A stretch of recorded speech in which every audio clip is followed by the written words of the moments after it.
आज आसतु आम वीडियो माध्यम देखा आपण मैंने केमती सिंक को सहज उपाय सफा करें। ता पूर्वर आपण मैंने देखिपे सिंक अवस्था कौन है जोटा कि मैला होती चलतु केमती कौन सहज उपाय आम पूरा नुआ भली चमकई पार आमर सिंक को से विषय आम वीडियो माध्यम देखा। चलतु वीडियो आरंभ करवा। गुड आफ्टरनून आपण समस्त मो तरफ नमस्कार। आशा करछि आपण माने समस्त भलरे थिबे। मु भी भलरे अछि। चलंतु वीडियो आरंभ करबा। किंतु वीडियो आरंभ करबा पूर्वरु जदि आपण मानक भितरु केही जदि आज मो चैनल रे नुआ थांती ताले प्लीज प्रथम चैनल टी को सब्सक्राइब कर दियंतु। पाखरे थिबा बेल आइकन को क्लिक करंतु जहा फलरे मो नुआ नुआ वीडियो रो नोटिफिकेशन आपण मानक पाखरे खूब शीघ्र पहुंची जिवो आ आपण माने मते टिके सपोर्ट करि परिबा आगु को जिबा पई। आउ एते पर्यंत जो माने मते सपोर्ट करी आछछन्ती सेमानकु तमरो बहुत बहुत धन्यवाद। ताले चलंतु वीडियो आरंभ करबा। सेथि पई हमकु प्रथमे दरकार अट्टा। आपण माने किछि अट्टा नेबे। अट्टा को आपणकर सिंक रे भलो भाबरे स्प्रिंकल करी देई देबे।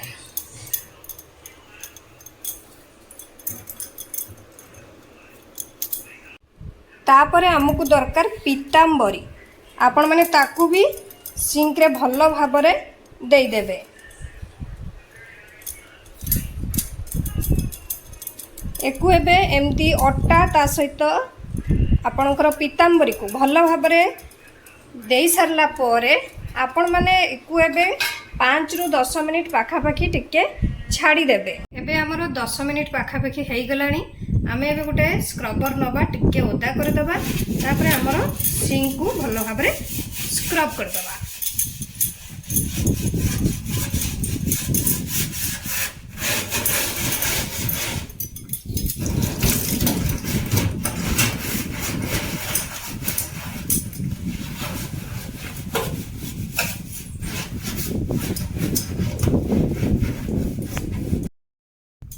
किंतु आपण माने गोटे कथा मन रखिथिबे जेतेबेले सिंक सफा करचोंदी आपण माने हार्पिक रे माने जोटा कि हार्पिक पकेकी जमारू सफा करबेनी। हार्पिक पकेला माने हमर स्टील सिंक रे जोटा कि हमर सिंक टी दाग होई जिवो।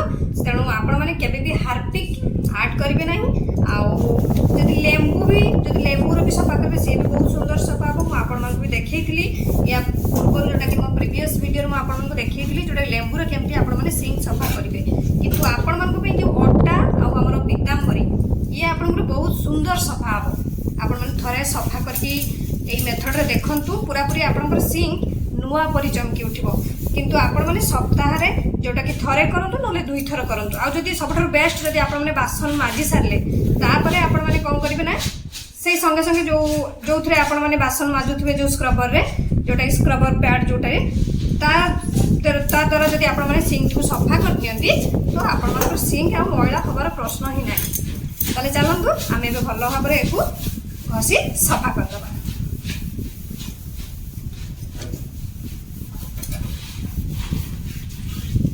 आ जानिचंती आ या माने एकु व्यवहार करी जोडे पीतांबरी आपनकर अट्टा को व्यवहार करी आपनकर जे कोनसे स्टील जिंस आपनकर स्टील टैप हो पानी टैप किबा आपनकर स्टील रो जे कोनसे जिंस को आपण माने पूरा पूरा नुआ भली चमकी पारबे।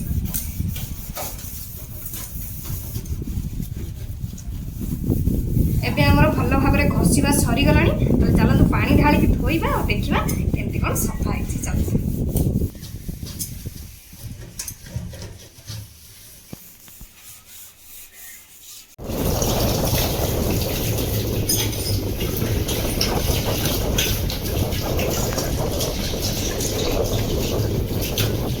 देखंतु एबे हमर सिंक टी पूरा पूरी नुआ परी चमकी उठिला। आउ गोटे कथा आपण माने जेते बेले आपनकर स्टील रो सिंक को सफा करूछंती बा धोउछंती धोई सारला परे सुखिया पे छाड़िबे। सुखी गला परे आपण माने गोटे कॉटन कपड़ा रे ताको पोछि देबे। देखिबे आपनकर स्टील रो सिंक टी आ जमारू केबे भी खराब होबनी सबु बेले नुआ परी चमकुथबो। आशा करछि आपण मानकु वीडियो टी भल लागिथिबो। मु ताले रखुछि पुणी देखाबो नेक्स्ट वीडियो रे। किंतु आपण माने please like comment share subscribe करिया पे भूलिबेनी। मते ताले विदाई दियंतु। नमस्कार।